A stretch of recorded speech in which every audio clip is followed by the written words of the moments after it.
हमने अगर हमारी पार्टी ने जिस तरीके से पवन जी ने दिखाए कि हाँ भाई उनकी वाइफ का 3 पासपोर्ट है, दुबई में फ्लैट है, 52,000 करोड़ का अमेरिका में कुछ उनका है, तो ये सब चीज है ना उन्होंने दिखाए हैं और दिखाए उनको जनता को बताएं। और ये जो बात बदनाम करना कहाँ तक सही है? देखिए, ये अगर आपके पास प्रूफ है जो 3 पासपोर्ट है तो आप विदेश मंत्रालय में जाइए। अरे हम क्यों जाएंगे? हम क्यों जाएंगे? हम देश की जनता को जागरूक करने के लिए, देश की जनता को, आसाम की जनता को उजागर करने के लिए हम ये करेंगे ना। हम क्यों जाएंगे कोर्ट में? हम क्यों जाएंगे थाने में? आप एफआईआर दर्ज करवाइए। एफआईआर दर्ज हमने कराए ना, एफआईआर दर्ज कराए। जिस तरीके से हेमंत बिस्व शर्मा ने अपना बस जुबानी पे उतर आए और उसके बाद अपशब्द बात किए तो एफआईआर किया गया ना, क्यों नहीं किए ना। लेकिन देखिए ये किस तरीके से ना आप लोग ना जनता को भ्रमित करने वाला मीडिया वाला, गोदी मीडिया, मोदी मीडिया वाला काम मत किया कीजिए। देखिए विपक्ष में रहने के बाद इंसान ना एफआईआर वाला काम नहीं करता, वो जनता को जागरूक करने के लिए वो क्या करता, हमें कोई भी एविडेंस मिला हम जनता को जागरूक करने के लिए वो एविडेंस जनता के लिए करते, ना कि हम आपको बता रहे हैं कि आप चोरी ये कर रहे हो, आप ये बेईमानी कर रहे हो, आप देश की जनता का डाका डाल के विदेश में बनाए संपत्ति, तो हम आपको ये जाके बताएंगे तो मतलब रहा क्या विपक्ष पक्ष का?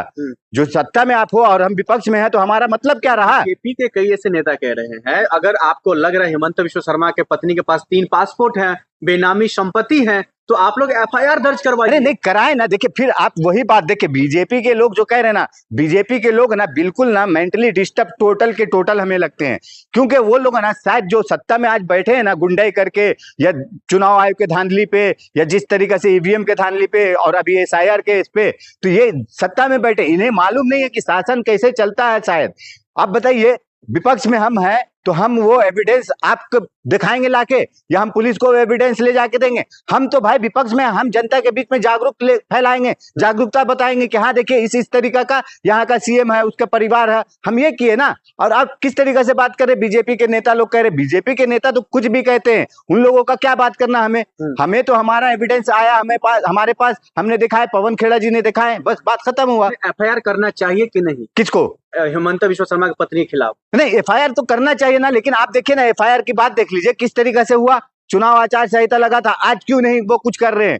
चुनाव आचार संहिता लगा था, दिल्ली में आ जाती 100 पुलिस उनके घर पे, उनके घर क्या जिस तरीके से छोटा सा उनका बोल रहे हैं घर है, घर में उनकी बहन जो डेट कर गए, इंतकाल कर गई बेचारी, उनका मोबाइल उठा के लेके गए, एक उनका टैब था जो टैब वो यूज नहीं करते वो उठा के लेके गए, उनका लैपटॉप पुराना एक लेके चले गए। और पवन जी ये भी बोल रहे हैं कि जिस तरीके से हमें फंसाने के लिए ये आसाम पुलिस आई थी, और आसाम पुलिस जब बयान दी है कि हाँ उनका 2 पेन ड्राइव बरामद हुआ है, बरामद मतलब उनके घर पे से लेकर हम गए, तो भाई जब पवन जी बोल रहे कि हमारे पास कोई पेन ड्राइव नहीं था मेरे घर पे, तो वो पेन ड्राइव आया कहां से? ये लोग फाइल में वो साबित करने के लिए, तो ये क्या है ना, ये लोग अभी से ना चक्कर बनाना चाह रहे कि हाँ कल को कुछ बोल देंगे क्या ये लोग कि हाँ पवन खेड़ा जी को ये ऐसा मैसेज आया था। ये कहना चाह रहे हो जो छापा उनके पत्नी के घर पर मारना चाहिए पुलिस को या सीबीआई को, उनके ऑफिस पे मारना चाहिए, हेमंत बिस्व शर्मा के यहाँ मारना चाहिए, लेकिन उल्टे पवन खेड़ा के यहाँ मारना नहीं, तो यही तो देखिए किस तरीके से सरकार चल रही है हमारे यहाँ। आप बताइए, अगर वहां पे चुनाव आचार संहिता लागू हुआ था, इसको तो चुनाव आयोग को लेना चाहिए था इसको संज्ञान में कि हाँ भाई जिस तरीके से अगर विपक्ष ने ऐसा आरोप लगाया, तो आसाम में जिस तरीके से ऐसा आरोप लगाया गया है हेमंत बिस्व शर्मा पे, तो उस पर कार्रवाई होने वाला काम करना चाहिए था, उसको रोक लगाना चाहिए था, लेकिन नहीं लगा करके उसके घर पे छापा नहीं मारने करके यहाँ उल्टा छापा मारने के लिए दिल्ली, आसाम से दिल्ली आ गई पुलिस, लेकिन वहां पे उनको इंक्वायरी करने के लिए, जांच करने के लिए पुलिस नहीं तैयार। जा रहा है पवन खेड़ा जी को फंसाया ही जा रहा है ना, क्योंकि फंसाया इसलिए जा रहा है कि भारतीय जनता पार्टी बौखला चुकी थी। अब देखिए किस तरीके से शांत बैठी है, अब क्यों नहीं कर रही कुछ, क्योंकि उस समय भारतीय जनता पार्टी को मैसेज देना था आसाम की जनता को, कट्टरवादी लोग हैं जो आसाम की जनता कट्टरवादी, जिस तरीके से ये भारतीय जनता पार्टी लोग है ना कि झूठा प्रोपेगेंडा पे नचने वाली है, करने वाली, और व्हाट्सएप ग्रुप में खेलने वाली, बात करने वाली, तो वैसे लोग को वो मैसेज देना चाह रहे थे और वो मैसेज दे चुके। अब देख लीजिए अब क्यों नहीं कुछ बोल रहे, अब कुछ बयान नहीं आ रहा, कोई बयान आ रहा अब नहीं आ रहा। अब बयान क्या, आजकल के मुख्यमंत्री नहीं है, 22 साल बिहार के सत्ता में रहे, बिहार के सरकार में रहे, बिहार के लोगों का सेवा करने वाला काम कर रहे थे जिस तरीका से, और अब बताइए कि क्या हुआ कि जब उनका घर खाली किया जा रहा, उन्होंने अभी तक अपने मुख्यमंत्री पद से इस्तीफा नहीं दिया, रिजाइन नहीं दिए, और उनका घर खाली किया जा रहा, तो ये किस तरीके से? और आखिर क्या बात है कि नीतीश कुमार जी भी इस पे कुछ बयान नहीं दे रहे, कुछ बोल नहीं रहे। और मुझे तो सबसे बड़ा ये लग रहा है कि अभी देखें हमने उनका कुछ लोग मीडिया वाले ने जब घर खाली करने के ऊपर बात हो रहा था तो कुछ भी मतलब कुछ बयान दे नहीं रहे हैं कि हाँ क्या हुआ नहीं हुआ, और बोल रहे हैं कि अरे ठीक है जो हो रहा है ठीक हो रहा है। जल्दबाजी क्यों?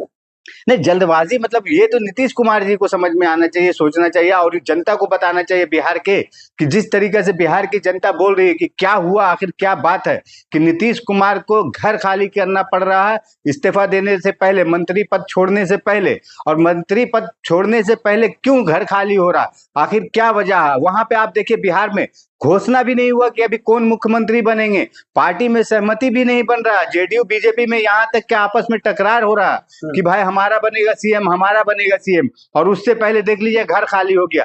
मतलब बिहार ना, जिस तरीके से बिहार की जनता है ना, बिहार की जनता किस तरीके से ना जो घर छोड़ के जाती है रोजी रोटी कमाने के लिए हर एक जगह, तो हमें तो अब ऐसा लग रहा ना कि जो नीतीश कुमार जी है ना, एक राज्यसभा का सदस्य बनकर, मेंबर बनकर, सांसद बनकर, उन्होंने शायद बिहार को इस तरीके से कर दिए कि हमने भाई अपना बिहार छोड़ दिए, तुम लोग अपने भरोसे रहो, हम चले राज्यसभा दिल्ली पहुंच गए हैं, और बिहार की जनता का कुछ होगा क्या होगा नहीं होगा बिल्कुल चिंता नहीं है। और उनका खुद का, अब नीतीश कुमार जी का क्या बात करें, जो लोग बिहार में बोलते थे ना पलटू चाचा, अब इस तरीके से लोग बोल रहे कि ये बीजेपी के पालतू चाचा बनकर रह गए नीतीश कुमार। लेकिन लगातार ये भी कहा जा रहा है जो आखिरकार नीतीश कुमार जी पर किसी का दबाव तो नहीं है। नहीं दबाव है तब ना ये पालतू चाचा अमित शाह जी के, मोदी जी के पालतू चाचा बनकर रह गए। बिहार में हंगामा हो रहा है, ये पालतू चाचा पलटू चाचा से पालतू चाचा बन गए, और नीतीश कुमार जी अमित शाह जी के, मोदी जी के पालतू बनकर रह गए हैं, और बिहार की जनता के लिए बिल्कुल सोचना